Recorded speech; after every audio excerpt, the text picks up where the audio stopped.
Welcome to Crafted Sweetly.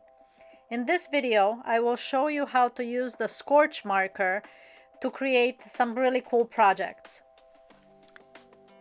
I purchased this set. I thought it would be a cool thing to try out and see how it compares to doing actual wood burning.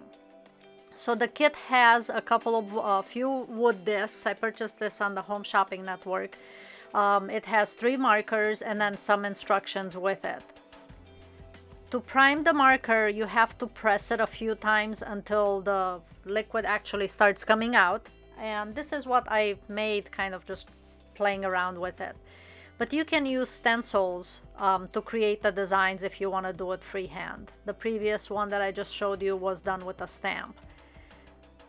I had some additional wood discs. I'm going to use clothespin and then some additional wood pieces that I had to do designs on it.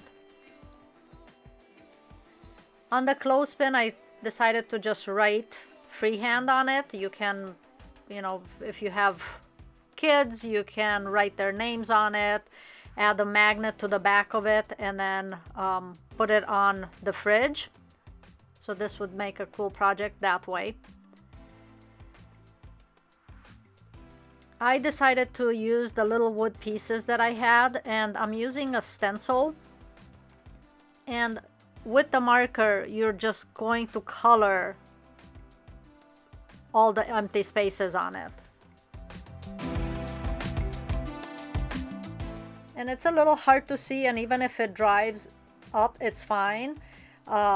You can continue doing it and come back to it later. It doesn't matter if the solution dries up on the wood piece. It will still work once we actually use the heat gun on it.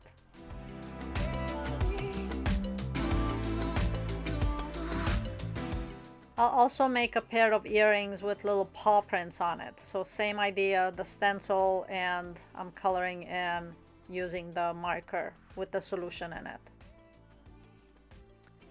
So you can easily do a bunch of different projects, and again, it doesn't matter if the solution dries up on the wood.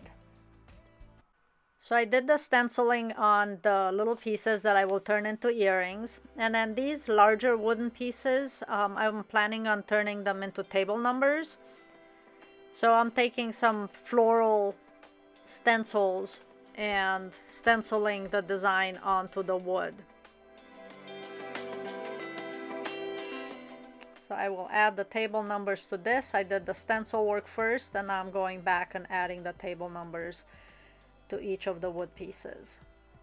And then these would work great to just set them on the table standing up.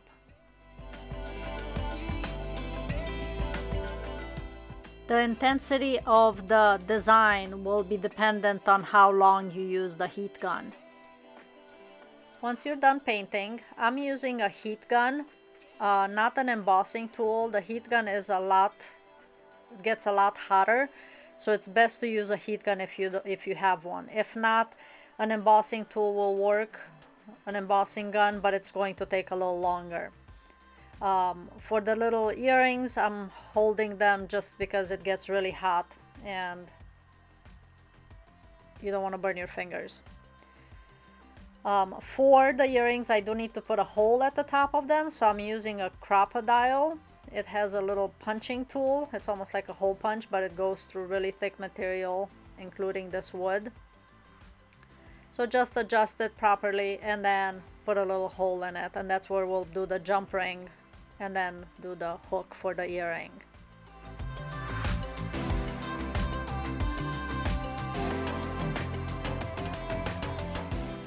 So once you have the holes in it, again, you just add the jump ring and put in the hooks, and you have a couple of really cute pairs of earrings.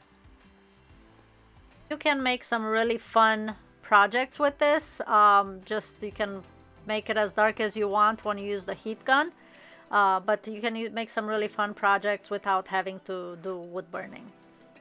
Hope you enjoyed this video, and if you have any questions, please comment below, and don't forget to subscribe and give it a thumbs up if you enjoyed it. Thanks, and see you next time.